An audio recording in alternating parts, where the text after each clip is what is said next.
Good night, students.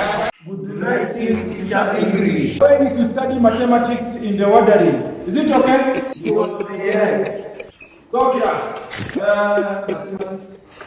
Here we have 1, please, 2, please, 4. Is it correct? 7. Yes. We are going to write in the ordering. 1, please. 2, please, 4. Who can tell me letter we have here? Yes, chef. We are going to eliminate letter O. Letter what? Letter O. Thank you. So class. Here we have a letter O. And then here we have a letter O. And then here we have a letter O. We made 1, 2. We made two letters. Please. 1, 2. And then here we have 2 letters. Please. 1, 2, 3.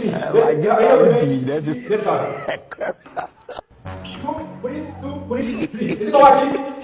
7. Thank you. So that is a nice way.